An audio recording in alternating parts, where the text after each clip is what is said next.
Hello and welcome back to the Movie Bar Podcast, the average movie podcast for average movie fans by average movie fans. The bar is now open.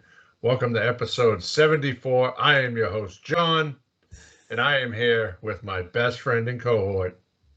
I'm Justin. Woo. And even though he said he was going to be here, he is not here.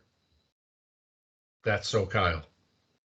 So instead of Has Kyle Seen It, it's going to be That's So Kyle, not to show up. But Oh, shizzles. how you doing this week? It's going. Going, yeah. I feel it. It's been raining all day here. We had a power outage this morning. So, oh yeah. It's been nice here. Lucky. We had a hurricane Saturday, a Friday night and a Saturday. So, but still standing. It wasn't that big because I haven't heard about it. So Yeah, no, they were playing it up like, oh, for Christ's coastland.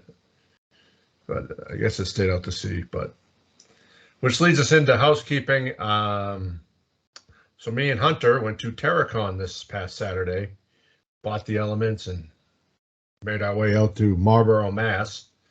And it was interesting to say the least. I had been to Monster Expo, halfway to Halloween Monster Expo, and Silver Scream Con. My first time going to Terracon. This is a little different than the other ones I had been to, but we started off. The main goal was for Hunter to meet wrestling legend Mick Foley, aka Mankind, aka Cactus Jack, aka Dude Love, and so we got in about 25 minutes earlier than they said because it was starting to rain. They let us in, and we made a beeline to find Mick Foley's table, which we walked past 4 times because all it was a little 8x10 sign that said Mick Foley. So we got in line. We were third in line, and we're kind of looking around like John Kessler from Tales from the Crypt was next to him. Mandy Rose was behind us with a long line of creepy dudes. Oh, I'm sure. And so we're waiting, and celebrities are going up to their tables, and we're still waiting. Now it's like 10:15, 10:30, 10:40. I had 2 dumbasses behind us that like half the shit they were saying was so stupid. So I said to Hunter, I said, well, let's go walk around and we'll find some other celebrities to meet and we'll come back. So instantly we had to make it right over to the Five Nights at Freddy's table where we met Jess West and Kevin Foster, I believe. They play Chica and Freddy Fazbear, respectively. So, of course, Hunter had to get a picture and an autograph from each of them. And he had a nice talk about Five Nights at Freddy's with each of them. And then we went back over to Mick Foley's table. He was now there, and the 2 dumbasses behind me were just now getting up to Mick Foley. And this was like 45 minutes after we had left. So he went up, got to meet Mick. Mick complimented my Hatchet shirt because he's a big Hatchet fan, apparently. And Hunter took his pictures, and we went over. We took a selfie with Danielle Harris, in which the little cheese ball got his hug and was boasting about that the rest of the day. I'm sure. And then we went over and we met Serena Vincent from Cabin Fever, the original. And she was a Power Ranger and some Disney show. She was cool, and we walked around the convention a little bit, checked out all the little shops they had, and they had like toy stores and all this other stuff. And then we made our last stop over at Derek Mears, who played Jason in the Friday the 13th remake, and he played Swamp Thing. Mm-hmm. So he was cool, and we were talking about Rock and Shock. He was like, do I know you from Rock and Shock? I was like, I never made it. And he was like, oh, you look familiar. I don't know. But So yeah, that was our Terracon day. And then we went and had lunch at Raising Cane's, which is a chicken finger place I had never been to. Yeah, it's from the south, I think. Yeah, I've Yeah, heard of it. very, very expensive. I've heard it. We got kids' meal was 2 chicken fingers and fries and a drink for like $12. Oh, And I got the 4-piece meal with the coleslaw and the bread and the fries and the drink, and that was like $15-16. So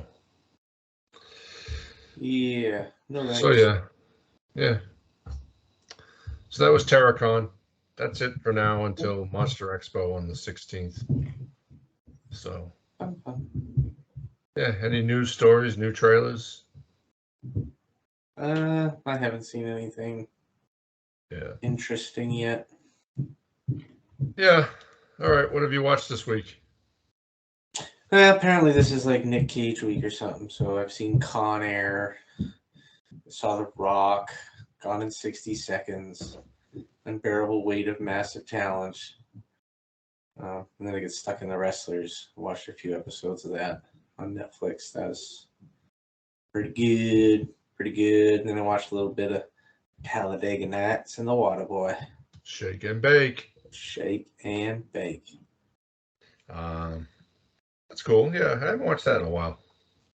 Neither one of those actually, the Waterboy or Shake and Bake. It's been a while Talladega. for The Waterboy. So You know that they announced that they were going to make a Captain Insano action figure from AEW based off his Big Show's appearance in The Waterboy, but that never came true. But we'll see. So I've been watching a lot of Sons of Anarchy lately. I watched Friday the 13th, the remake, and The Unbearable Weight of Massive Talent. And that's it. That's all I've watched. Kyle, what have you watched? Oh, that's right. You're not here again. That'll happen. All right. I'll start off with our picks of the week. My pick is Friday the 13th from 2009.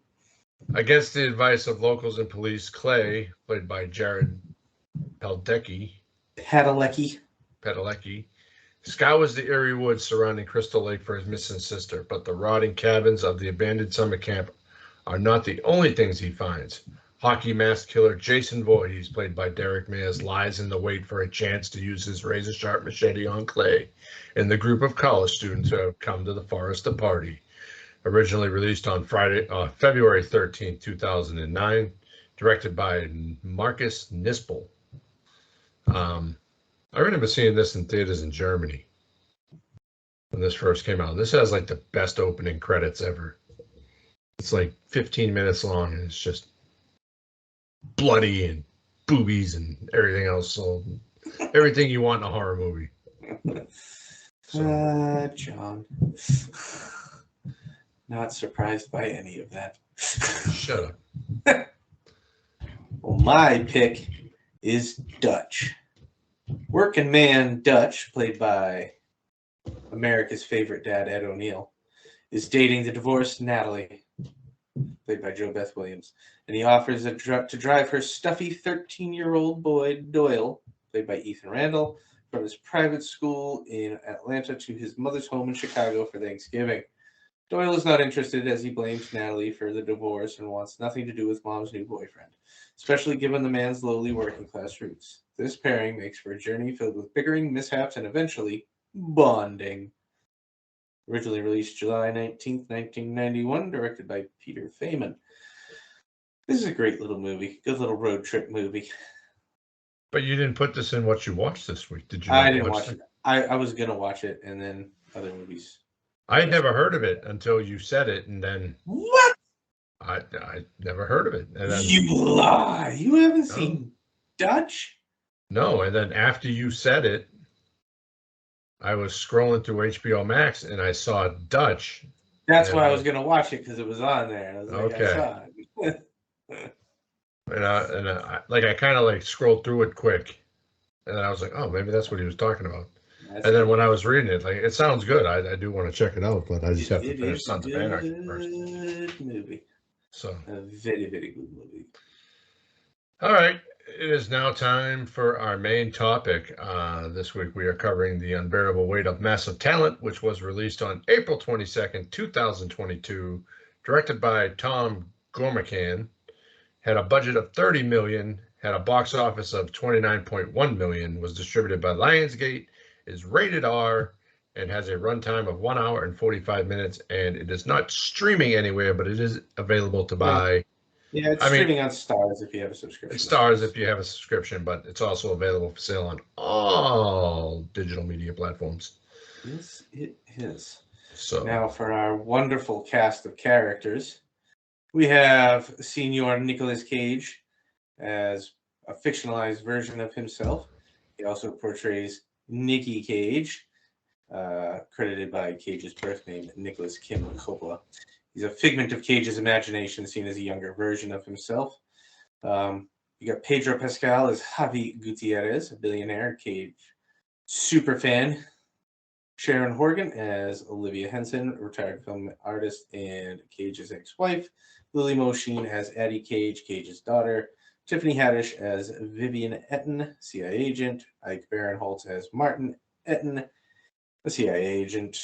Alessandra Mastronardi as Gabriella Lucchesi, Javi's assistant. Paco Leon as Lucas Gutierrez, Javi's cousin and infamous arms dealer. Jacob Scipio as Carlos, one of Lucas's men. Neil Patrick Harris as Richard Fink, Cage's agent. Katrin Vankonov as Maria, a kidnapping victim. David Gordon Green as himself, a film director who declines Cage's role. Demi Moore as Olivia Cage, the in-movie fictional ex-wife. Anna McDonald as Addie Cage, the in-movie fictional daughter. And Joanna Bobbin as Cheryl, Cage's therapist. All right. Start us off. So we open to the classic ending of Con Air with "How Can I Live" playing in the background, and you got just some girl watching Con Air with her boyfriend, saying how much they love Nicolas Cage. You get a ring-a-ding-ding at the doorbell, thinking it's the food. No, we've got armed men attacking. You get a little action scene here. Comes in, beats the guy over the back of the head with a gun. Kind of gets up, gets away, till she turns around and gets absolutely hammered in the head. That was a sick shot. That was a good one. Which sets the little bit of background there for you. And then we come around to one and only Nicolas Cage rolling around town in his car there, pulls up to the old restaurant to have the meeting there with the director David Gordon Green there. Yep. What you think about this one there, Johnny boy? Like, that's how I picture Nicolas Cage in real life. Like, driving exactly. Around, you know, hyping himself up. Like, you know, you see a lot of his movies, and you know he does that. You know. Oh yeah, he's got the crazy eyes and you know, and then at first I thought that was a house that he pulled up into. I didn't realize that was a restaurant. That's a very fancy restaurant, if you ask me. Yeah. Hollywood, there you go. You know, then he's like, I can do a Boston accent. That didn't sound like a Boston accent. Like, no, it didn't. And crazy little reed. Yeah. There on the sidewalk. Yeah. And yeah, that was interesting. But that's how I picture Nicolas Cage in real life. And I've heard stories from. I mean, that's how everybody pictures him. You know, just based on, you know, internet memes, his movies, and like I heard he showed up to a meeting. Like he showed up to a meeting one time in white leather pants, leather shirt and jacket, and then got mad because he spilled fucking cocktail sauce on it. Like, yeah, well, I mean, he's not known for being good with his money. Yeah. I mean, this whole movie makes sense in a way. So, yep, he has his little meeting there. Then we meet The Neil Patrick therapist. Harris here. Well, no, we met the therapist first with his daughter. Oh, yep. You meet the therapist and the daughter. Typical teenage daughter, but not so typical dad. Arguing over him, forcing her to like things that he likes and all that. Which again, like, it's not just Nicolas Cage. Like, I just picture that to be every Hollywood star. Yeah. Kind of, oh no, this is where the inspiration comes from. This was so great, and or any big actor, I should say, not Hollywood star, but a actor. Which I mean,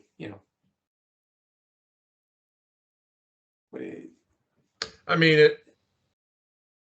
I'm sure if we were big movie stars like that too, I mean, how many times have we shown people "Here Comes a Boom" because we're extras in it? Like, yeah. Mm-hmm. So. Yeah, I mean, I get it. But again, it's nice to see that other side of it in there, just kind of thrown in. Makes for to kind of learn the dynamic that he has going on there.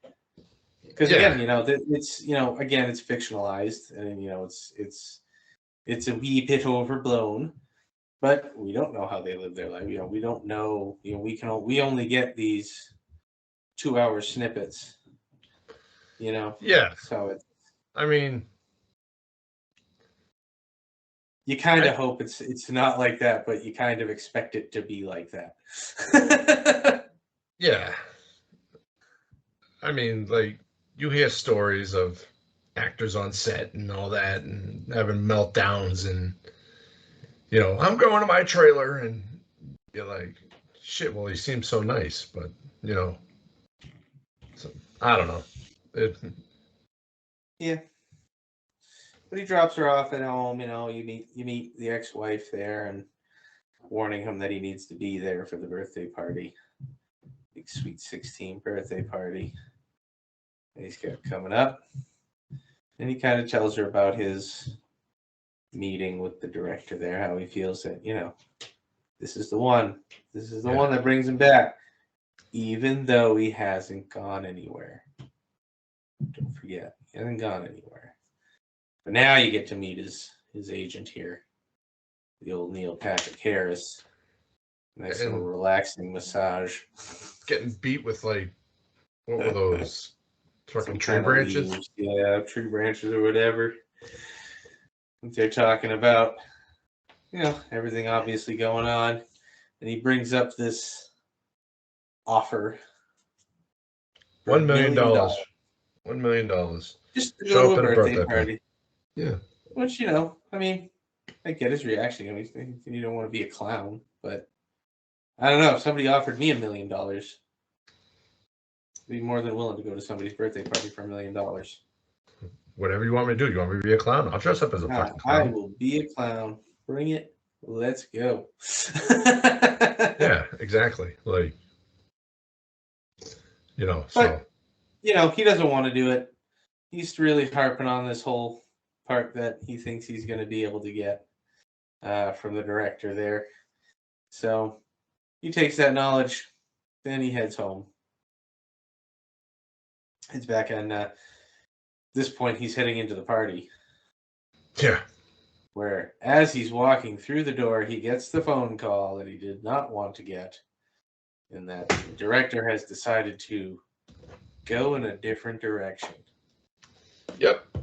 So, what does any big star do when he loses that spot? He starts drinking. And they show him having a couple shots of the old whiskey or whatever it was there, and his ex-wife comes in, tells him they're gonna do cake, so it's time to head on out there. And they have the cake, and he just kind of walks out there. They sing the happy birthday, and then he's, woo! All right, everybody over to the piano. Yeah. And then he does the typical drunk dad birthday party thing, tells what isn't an embarrassing story, but because all the friends are there and the age that she is, it's an embarrassing story. And then starts to serenade her with a lovely song that he began writing when she was 9. I mean, he's Are not a you writing a musician. song for James? No, I do not. That's not my deal.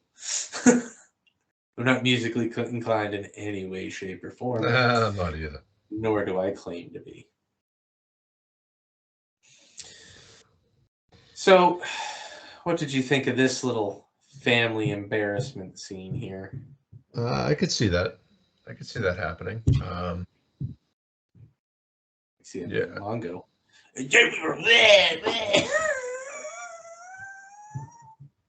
He's gonna kill you if he ever saw this, just so you know. I mean, that happens at everybody's birthday party. Something embarrassing happens, and whether it's knocking down a tiki torch or setting the grass on fire or something, breaking a railing on a porch. Whatever. Yeah, whatever. I mean, it happened to all be at Hunter's birthday party in the same year, but I mean, get what you get, right? Yeah, I mean, but because she's 16, it's embarrassing. So, yeah. But hey, her dad's Nicolas Cage. You can do whatever the fuck he wants. Pretty much. But so yeah, he embarrasses the crap out of everybody. Ex-wife takes him home, and off he goes to the big party. Take his $1 million, go off to the party, see what's going to happen. Well, that's after getting locked out of his hotel that he apparently owes $600,000 yes, to. Yeah, but they like having him there. They do like having him. And so, yeah. But off he goes. So next we get him landing here at the airport, and we're introduced to the CIA agents who are waiting for the arrival of some guest. They don't actually know who it is. But yeah. They believe Javi to be, an arms dealer. So boy, oh boy, aren't they shocked when Nicolas Cage comes stepping off of that plane. Vivian doesn't want to, but Martin doesn't want to. He's like, I'm done. No, pull out. Yeah, but go away. Vivian's like, yeah, I'm gonna do. I'm a big fan. Takes the picture. For her nephew. Takes the initiative. Puts the GPS signal in his jacket. How the fuck he doesn't realize that? But because once somebody starts touching you, moving you, taking pictures and all that, you don't feel it. That's how pickpockets get you, tourists. Yeah, that's true. That's true. Well, yeah, she plants the bug, and she's off and on her way, and he's off to meet his host. So goes off, gets on a boat, gets over to the island. He's got to take the phone call first. Yeah, so gets off Los the boat Angeles on the island to take the phone call. There, yeah, it takes the phone call. Doesn't realize that his host is driving the boat. But I mean, hey, he's Nicolas Cage. I did like when he does get there and he's asking him about what's it going on and asking him all different. It's not going to be anything, Yeah. What did he say? It was like, I'm not fucking your wife. You're not watching you fuck your wife. I'm not doing anything. I'm fucking you. Yeah. But I mean, awkward, which, I mean, come on. He's a star and he's going to he doesn't know what the hell's going on. Yeah. Because, what kind of grown man gives $1 million to, a movie star to show up to his birthday party? That's just weird to me anyway. Well, we learned there's an ulterior motive. He wants. Well, yeah, we learned that, but he doesn't. He doesn't know that because he was already supposed to have been given that. Yeah. Before coming. So we do learn about the script or the screenplay that he has sent through his talking with his assistant here. Talking about how, wanted to ask about, he's too nervous, too busy. And then Javi comes down to the pool side to join Mr. Cage, and that's where Nick will meet Lucas and Gabriella. Yep. That was a fun little interaction when he's trying to gently hint that, have you read my screenplay yet? And here comes his cousin, asking, oh, how does it feel to be having been a big star and all this, and he's like, well, I'm retired now, which is a bombshell to these guys. They don't know about the phone call that he made to his agent on his answering machine. Yeah. That I didn't mention. So he made that was the call in the hallway when outside of his that was room before he took the plane, though. And he kept saying, "I'm retired, and the signal kept kind of what'd you say? Yeah, what? Yeah. Mm-hmm. But that's right. It wasn't a machine. It was we kept cutting out. But yeah, so he tells him that, and then Lucas makes that crack about him having used to have been a star, and then he just gets up and walks into the pool with his drink in hand. Yep. Sitting on the bottom, just hoping to not float back up. That's rock bottom right there, I tell you what. It is. Javi jumps in. He rescues him. And then the next scene, you get the shades being ripped open and him in a hangover getting woken up by Gabriella. She's a feisty little one, isn't she? She is a feisty minx. You're going to watch this movie? No, I'm not. See, I'm still jet lagged. Okay. If Javi's gonna go up to the cliffs, and you should go with him. No. I'm gonna skip that today. I'm jet lagged. I'm still jet lagged, so and then she rips the blanket off of him. Oh no! If Javi wants you to go, you're gonna go. So let's go. Yeah, he does. He gets up. He goes. And as they're on their way up there, Javi just pulls over and starts running through the woods, saying, "Oh no, they're coming." And Nicholas, no idea what's going on, just keeps running, following them, not having any idea what's going on.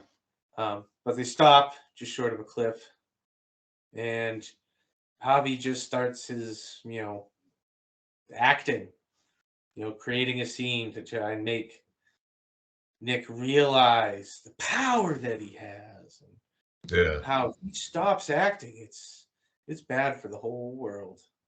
The whole world. Which, it wins Nick over. Yeah. Flips the switch. They jump off the cliff? They jump off that cliff. I'm not jumping off that damn cliff. No, thank you. No way, no how.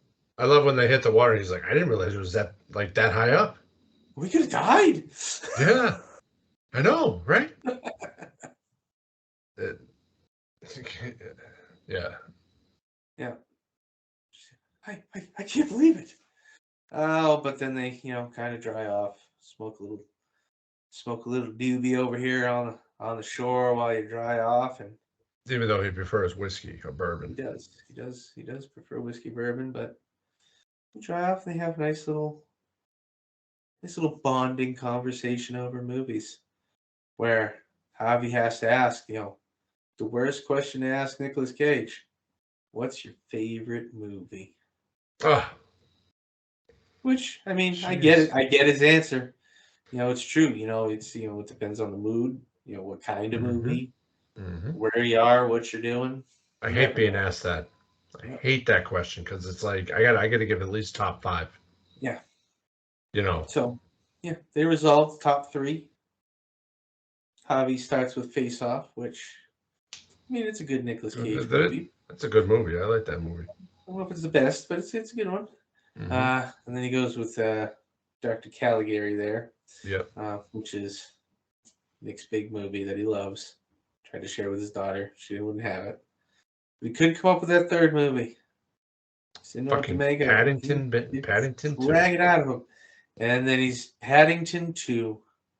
And Nick is just blown away, no idea what's going on.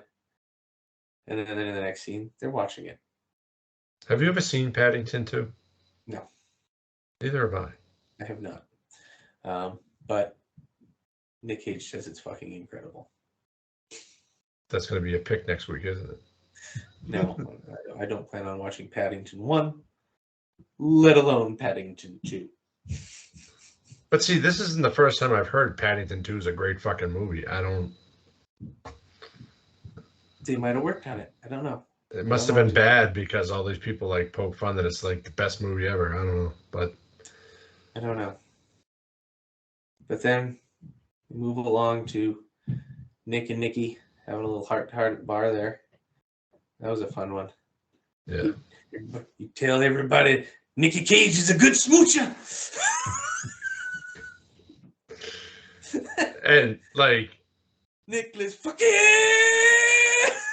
that looked like the digital effects was so awesome with that. It really looked like Nick Cage looked back in the 80s, and it did. It still had a little bit of a fakeness to it, but yeah.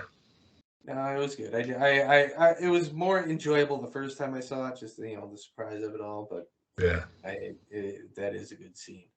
So he comes walking out of the restaurant bar, and is immediately grabbed by two men in black jackets, thrown into the back of a black van, and swept away by the two CIA agents. Which we learned they are now CIA agents and work for the U.S. We're government. learning that they're CIA. But they're letting him know that he is right now staying with this horrible, horrible arms dealer, and he just doesn't believe him. He just straight up shuts him down. No, he knows better. No, it's not him. He's a thespian. He knows better. He is his new age, nouveau, whatever, and I love that when he turns around and goes, "Oh no, guys, don't worry about it. No, his acting sense. Oh no, we get the wrong guy. We can close up shop." I love it.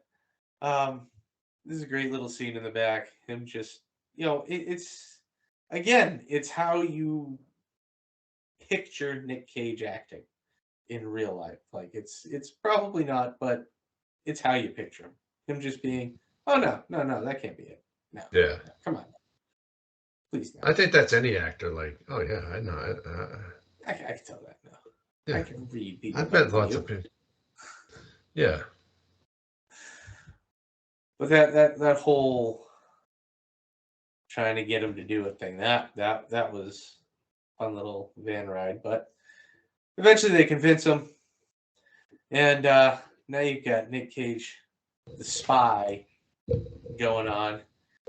He's got to sneak in to get the security footage, the security cameras, so they can try and find where this kidnapped girl is. And they give him the knockout chemical there that he's supposed to put on his hand and not touch himself or anything else. But, knock out the guard. If the guard comes in which case he immediately wipes his forehead. But did he wipe his forehead? He did. No, I don't know. Did he? Yeah, no.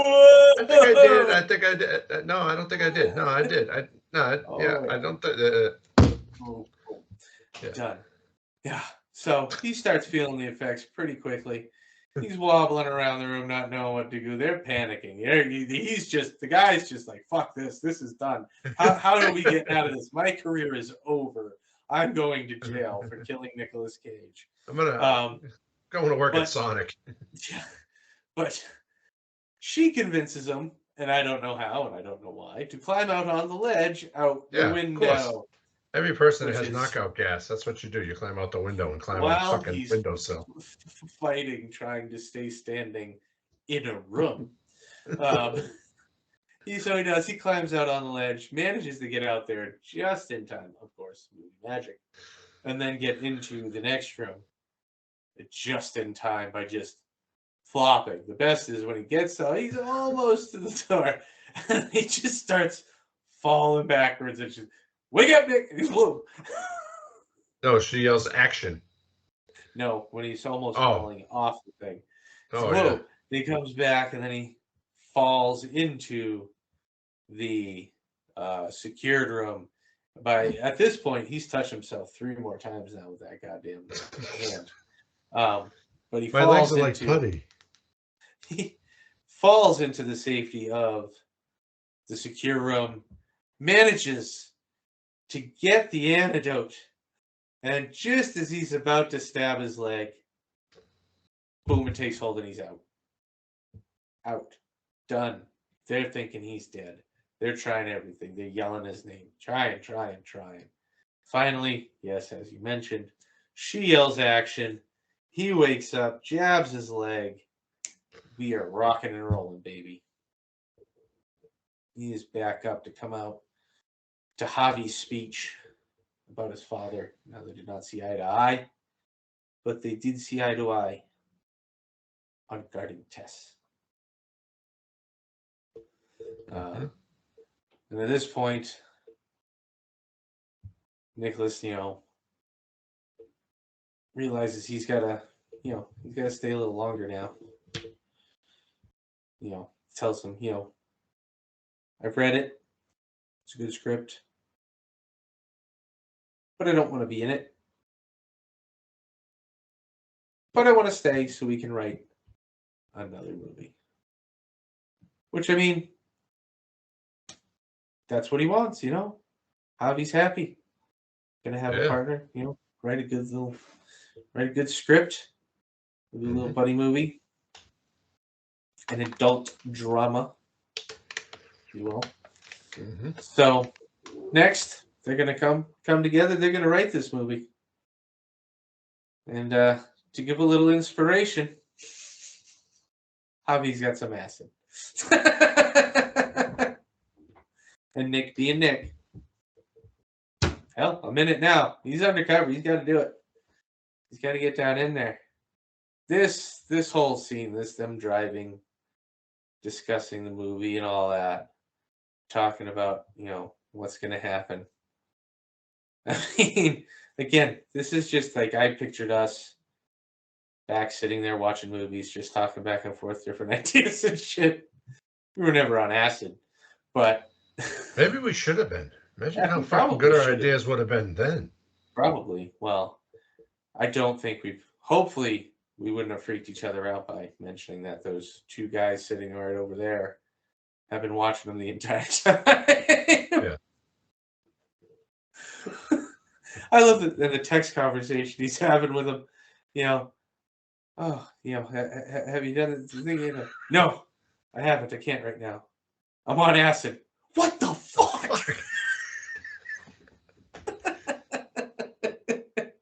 Yeah.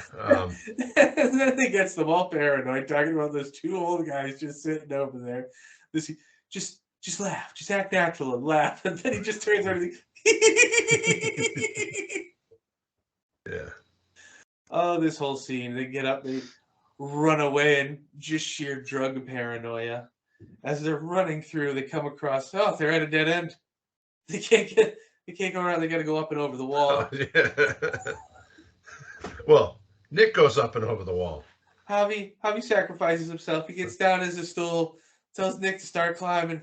Nick climbs up on top, and as he's trying to get him up, they're having this big emotional, oh no, you go, don't, I won't leave you. I can't leave you. You're heavier than I thought, but I won't leave you. Go. So Nick lets go, and he climbs over, and Javi walks to the other side of the wall. It's really not even that big of a wall. It's not a big wall. Doesn't go very far. But when you're high on acid, you're not seeing things correctly. You're thinking things correctly. Which, that whole chase that wasn't a chase scene was just fantastic. Yeah. I get a lot of yes from you. I'll explain why at the end. Yeah, you're sourpuss. They get back to the car. Javi does not hop in the driver's seat. He uses more Nicolas Cage facts to get Nick in the driver's seat. mentioning how he did all his own stunts in Gone in 60 Seconds. Yeah. So off and away they go. And they arrive back with Javi passed out, fast asleep. Nick uses this opportunity to go check the grounds to find that one room with the glass door is there that he's trying to get into. On finding Nick at this door, Javi, says, "You want to go in there?" Nick, yeah. It might change the way you think of me. So I got to go in there. Inside they go, and it is a shrine to Nicolas Cage in all of his movies. He's got the chainsaw from Mandy. He's got the little pearls from The Rock. He's got the bunny. Put the bunny back in the box. He's got the guns face off on that horrendously ugly. But that's how he looked in that movie. Like, yeah, he didn't look wax figure-ish.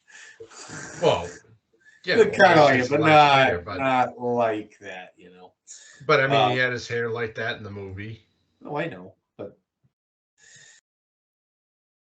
that's great. He comes in. But it's so bad he wanted to buy it for $20,000. Well, yeah.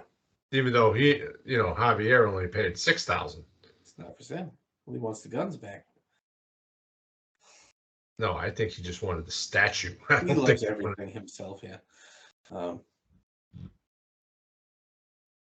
But obviously that doesn't lead to kidnapping.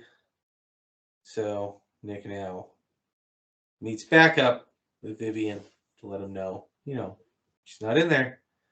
And he's just high on the screenplay that they're writing, talking all about it. Meanwhile, she's just trying to get more information. Suggests a kidnapping to try and get him to give him other places to look, which leads to a fun little argument. Where, again, Nick, thinking he's king shit because he's the actor, and they're just spies. They don't know all this stuff. But, she convinces him to use it. So that's what he does. I don't know if I would be pitching things like that to someone while shooting a shotgun, but knowing what he thinks he knows about him. But he does bring up the kidnapping scene here while they're shooting trap out off into the water. And Javi does not like this idea. And he gets irrationally angry. But he understands why. He does. It's his disconnect from his daughter. I get it. You're lying, but I get it. You're screaming out for your family. And Nick has no idea where this whole conversation's leading. He just doesn't want to get shot by the shotgun, thinking that Javi is an arms dealer. So Javi says, like he said, I know what you need. I'll make it happen. We'll get there. So next, we get Nicolas Cage waking up to a phone call from Vivian, letting him know that they're onto them. The arms dealer is onto them. She's been followed, which means most likely Nick has been outed, and they know about him. So he, in a rush, gets up, gets dressed, goes running out, try and cover his tracks, get away. But Javi's there. And Javi finds him and lets him know, glad, I'm going to show you something, and brings him to another room in the house for a lovely surprise of Nick's ex-wife and daughter. And the plot thickens.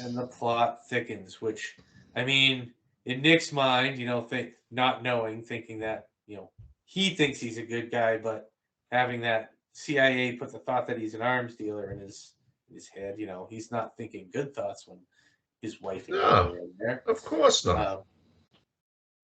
And the wife and daughter think that he's dying because that's what, they've basically been told.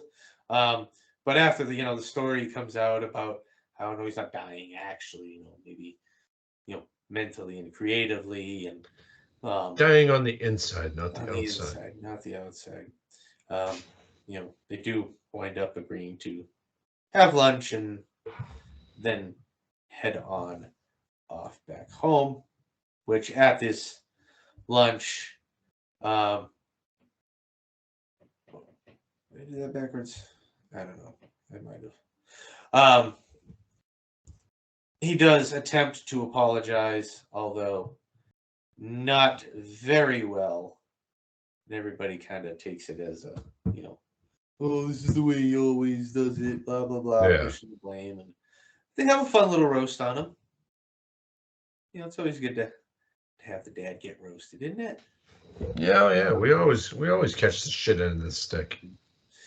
But during this meeting, they call Javi out, and his cousin wants to talk to him.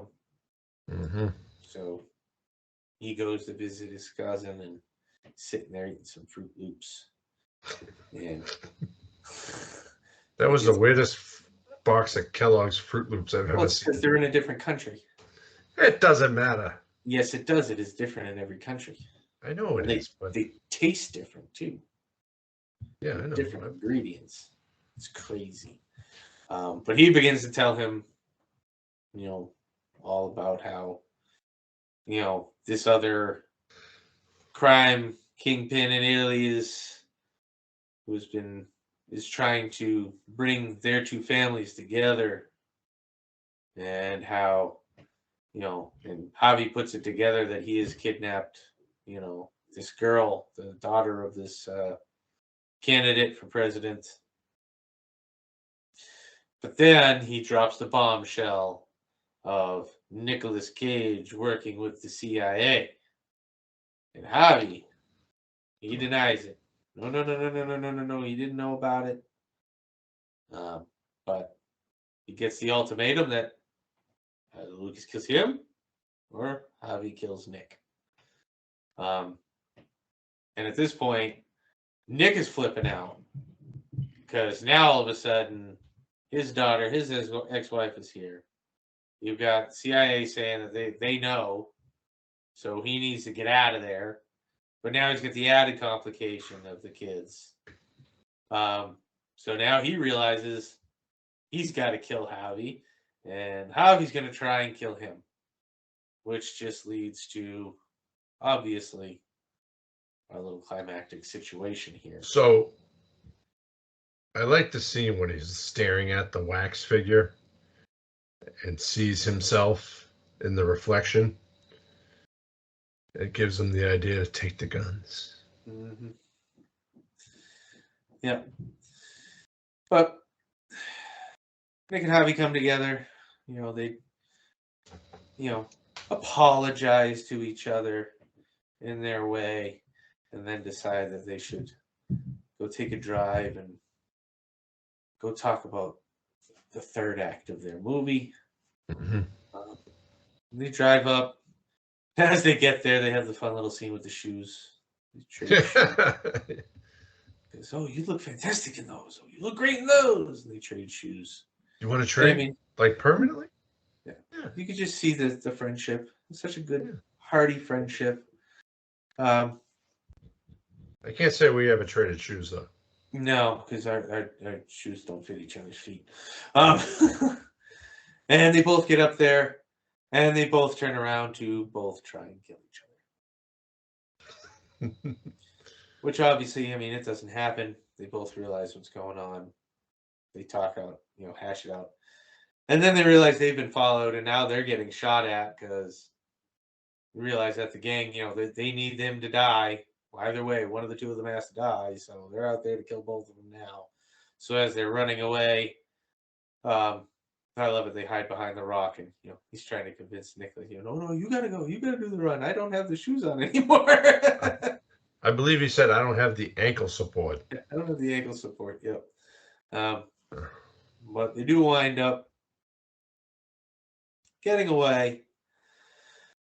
But Addie does wind up getting kidnapped in this whole fiasco. So they wind up with the daughter. And he has to come up. They have to come up with a way. They got to get the daughter out. Yeah. And they got to do it. He does get the call from the agents. Who bad guys are trying to lure them back. They've made them. It's over. It's been made. Ike's or the male cop there, whatever his name was, has already been incapacitated. And as they show up, they hold her down because they're going to ambush Javi and Nick. But she steals the gun off of her partner there, makes one last stand while getting shot. And then Nick and all them arrive to a bloodbath. And now they realize, they truly need a way out of this. So Nick has a little moment of inflection. Talks with to Nikki. Yeah. And you got to talk to Nikki. Beat up a little bit. But hatches a plan. Nobody's seen this other crime boss in 15 years. He's Nick fucking Cage. Good pep talk. And his ex-wife just happens to be a former Hollywood makeup artist. So they hatch a plan. They're going to walk right through the front door with Nicholas as this old Italian drug dealer, which, I mean, it's so Nicolas Cage. There's probably many movies that he's filmed in the last few years that are like that. The shitty makeup with the beard coming on. I loved it. The whole thing. It's just so great. Just the way he had to walk. Yeah. Oh, my ear. But, the wife, she pulls it off. Gives him the old intimidation spiel. But Louis, tells him, go get ready. See you in a few minutes, and we'll discuss deal. While they have this time, Nick, they gotta go. They gotta go find their daughter, the kidnapping victim. And as they're down in the basement, they do happen across a guard. They manage to knock out, steal his gun. But then there is the number 2 guy there. He catches them and brings them into the room where, yes, sure as shit, there is his daughter and the president's daughter.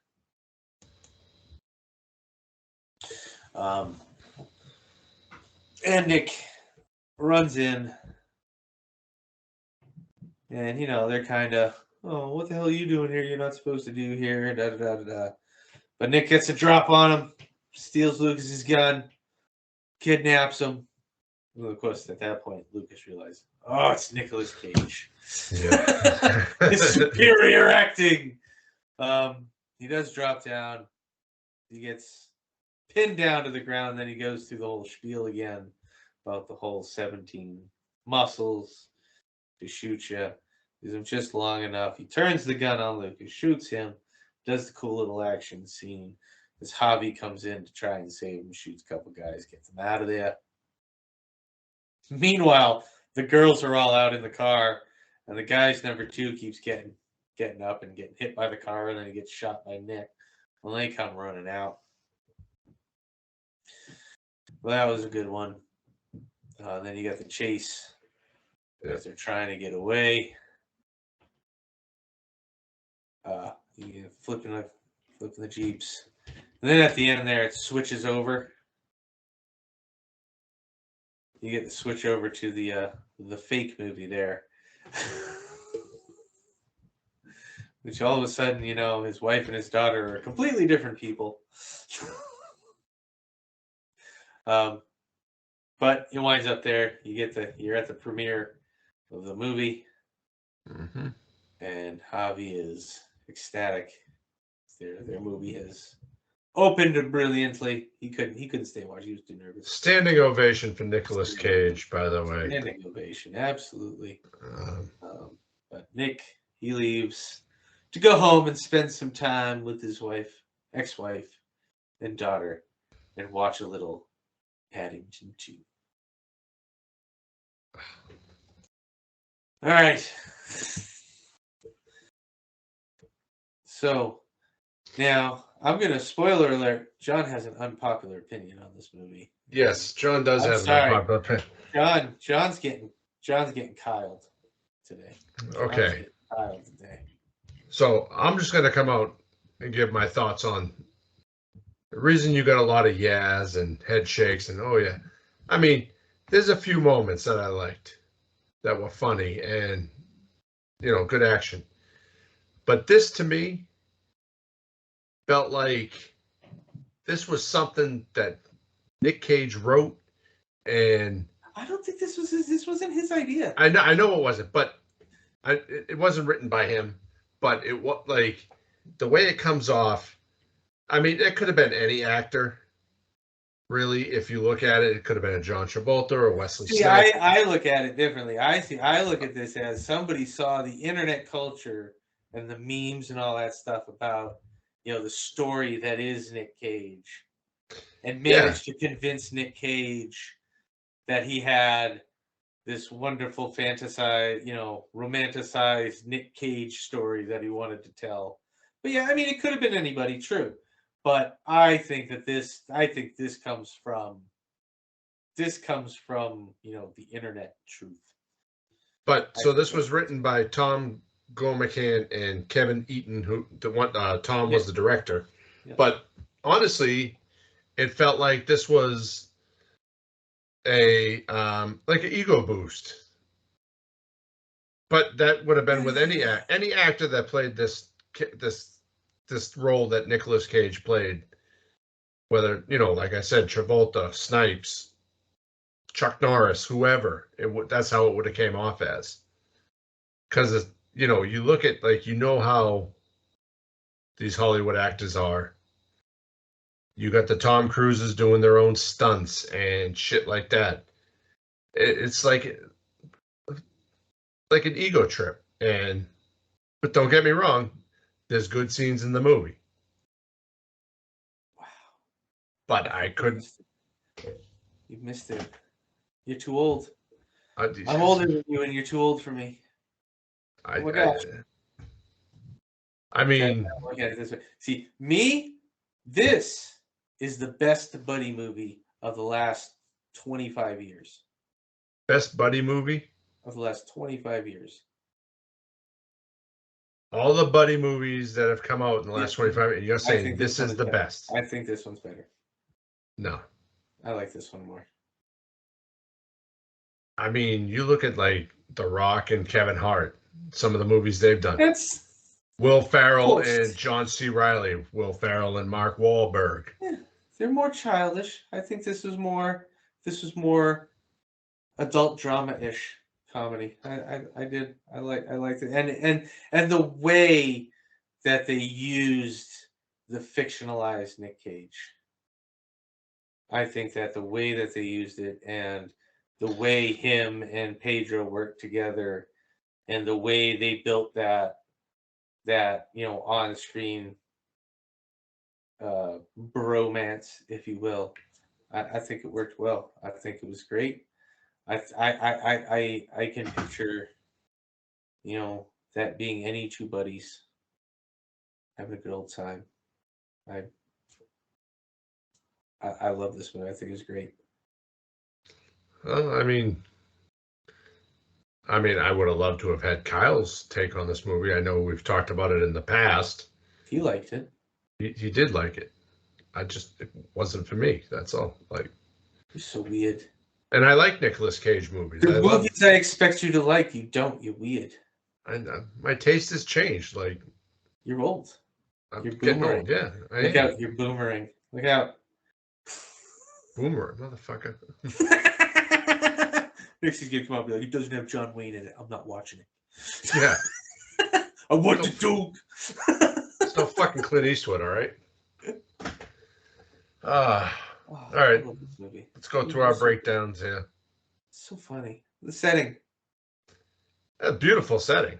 Oh, absolutely. I mean, if you're gonna get paid $1 million to go to a birthday party, and he's kind of needs to look like that, Yeah, or else the person probably couldn't afford the $1 million.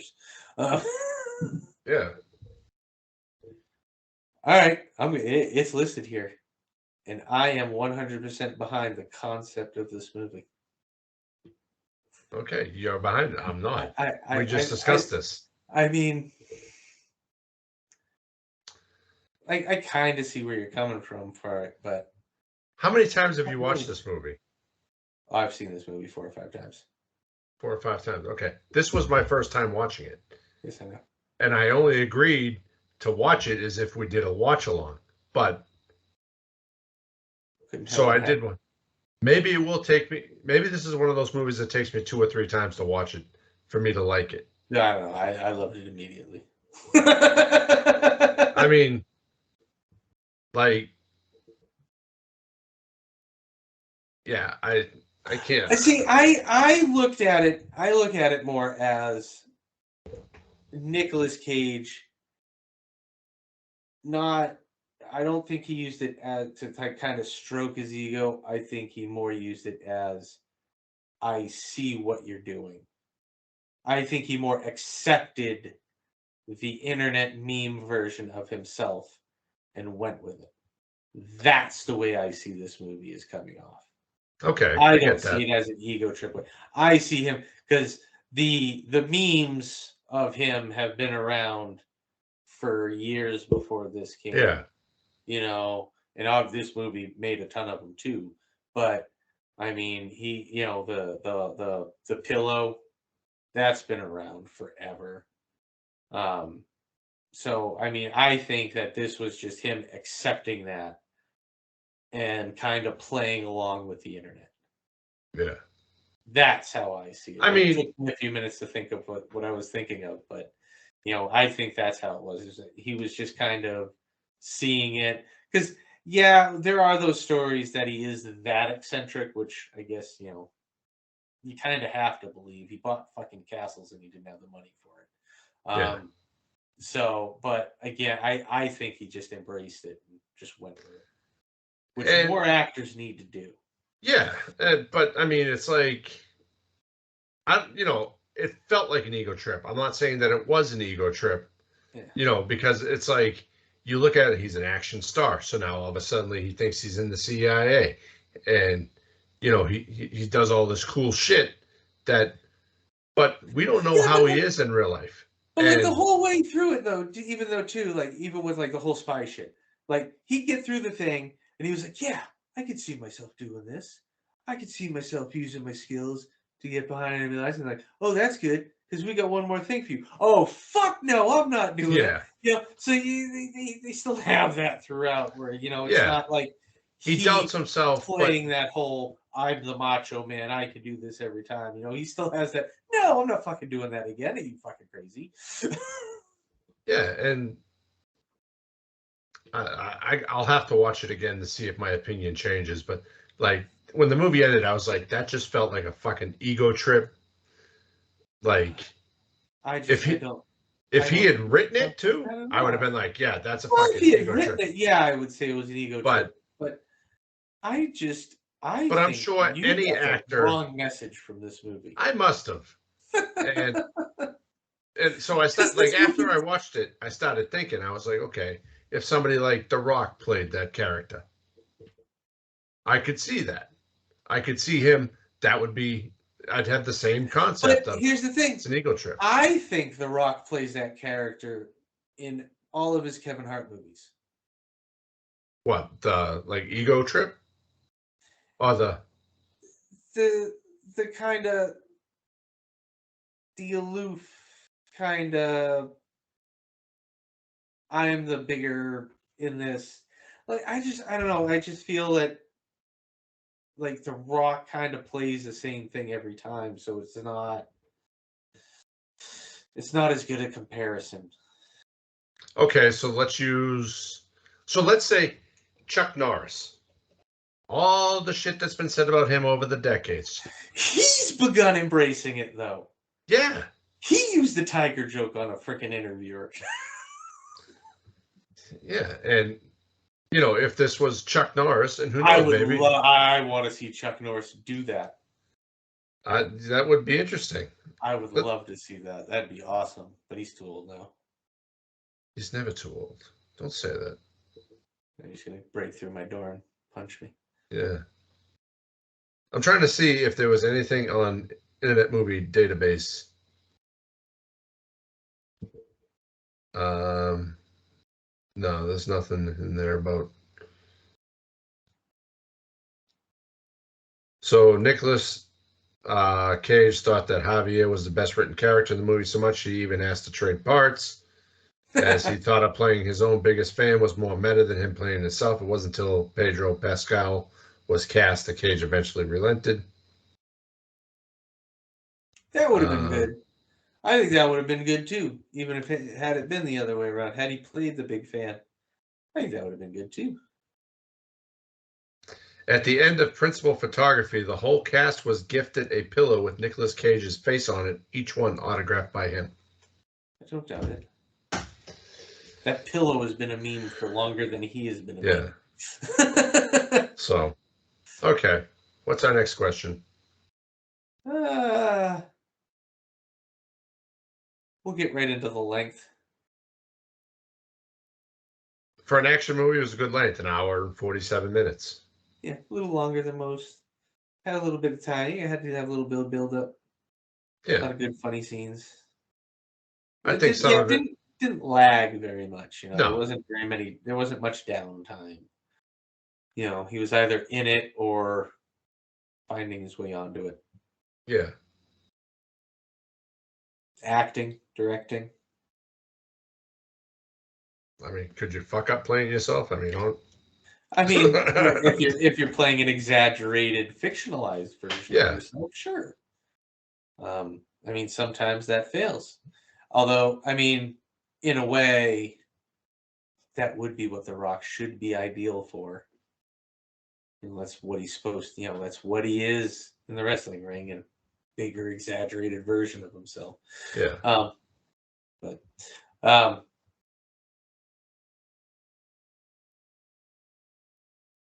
there were no kills, there was no horror, there was no slashing, there was some action. What was your favorite scene in the movie? My favorite And scene don't in you dare say the end credits. the.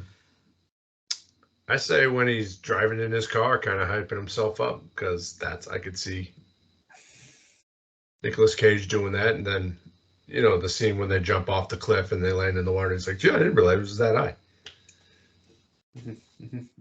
Or even I, the scene with the knockout gas too. yeah, that was good. I'd have to go with the whole, the acid trip at the wall, the chase, Yeah, the old men. That was great. That I can see that being that alone right there. That could be any pair of teenagers who got into whatever, dad's alcohol or whatever. That right there is like, that could happen to anybody. that would have been us if we did an acid trip back in the Yeah, day. probably. I'd have been pulling your ass off the wall. Um, do we recommend this movie? No, we know that I do. Like it wasn't for me, but I recommend it. If you like action and comedy, check it out. If you like Nicolas Cage, check it out. Perfect blend of action and comedy. Mm-hmm. IMDb gave it 7 out of 10. Rotten Tomatoes 87%. Letterboxd 3.4. Letterboxd is low compared to everybody. I don't know. 3.4 out of 5. So it's about a 7. Yeah. Yeah, Give it. I give it 3. 3 mugs. I give it a 4 3/4. So you didn't ask the important questions here. Which Sequel potential. Could you see a sequel made of this? Yeah. Totally could. They gotta make a sequel to their movie. Yeah, but now he knows that it's a movie. Like, What?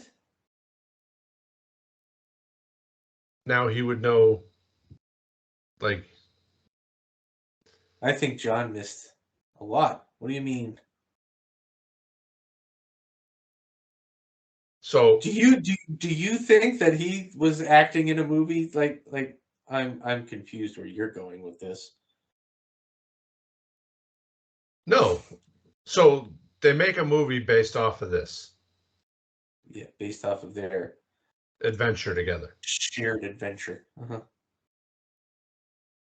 But there was certain scenes in it that made it felt like they were making a movie.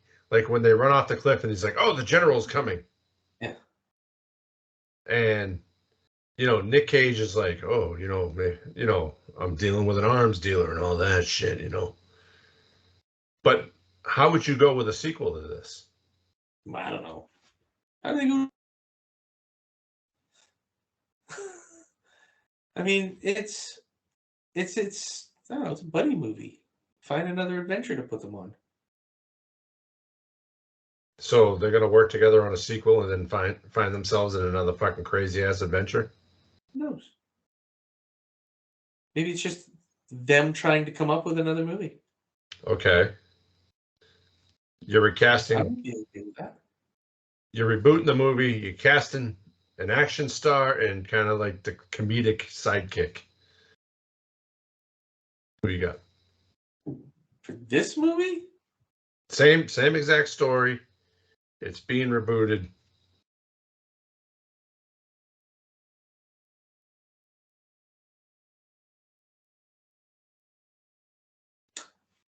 I would like to see Jim Carrey and Jeff Daniels do it.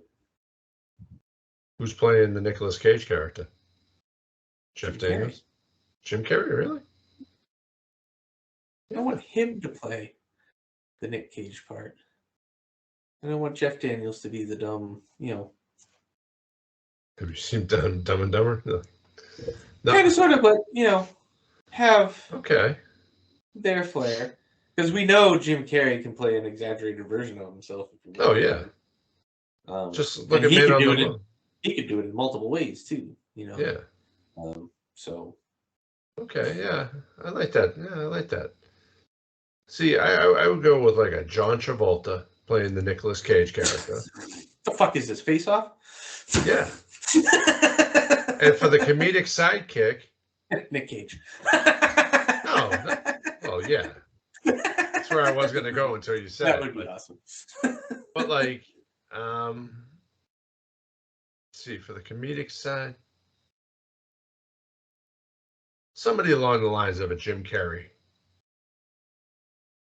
Because he could do that crazy, like, obsessed fan. I like Cable Guy. Yeah. And then you got Travolta as like the action star that's like, oh. But I mean, I think the reason I wouldn't use Jim Carrey on that side is just because I don't know that he lends himself to being able to quite have that same air of, is he an arms dealer?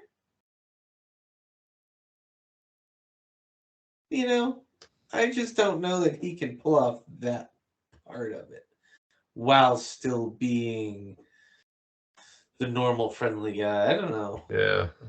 I mean, I'm thinking He's number always a bit 23, Jim more. Carrey. He's You ever always a seen that? bit more over the top. No, I know it's a serious thing and all that, but I don't know. Or even like like an Ice Cube. We know he can be serious but funny at the same time. Yeah, but I think for him, you'd have to change Travolta. To who though? I don't know. I don't see Ice Cube and Travolta having the same kind of chemistry. Call me crazy. Well, we got Nicolas Cage and Pablo Pascal, whatever the hell his name was. Hey man, that Pedro Pascal. guy, he's hot right now. He's in everything. Yeah. What There about we Dave go. Bautista and John Travolta? I don't like Batista's acting at all. I don't think he's good at it. He was good in Stuber and My Spy, but I've seen Stuber. He was okay in it. It is still hard to swallow him. yeah. All right. Birthday boy, what are we covering next week? Well, I don't know about next week. Are we going to do, you want to do that movie that's coming to Hulu? Well, that's got to be the week after, doesn't it? No, that comes out 28th. this Friday.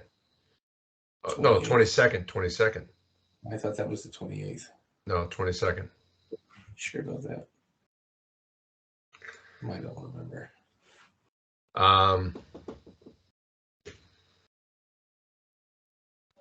Well, it's your birthday week, so Oh, I guess it is September 22nd. Yeah. Oh, that's fine. Okay. So next week it'll be what's it called again? No One Will Save You. No One Will Save You next week. Fresh from the stream. It's on Hulu. Yes, just get your rods and reels out. Shut it down. Hold on a second, I can get back into it. Oh my God. You normally do this first part. Yeah, but you got to say the bar is now closed. Come on. All right, the bar is now closed.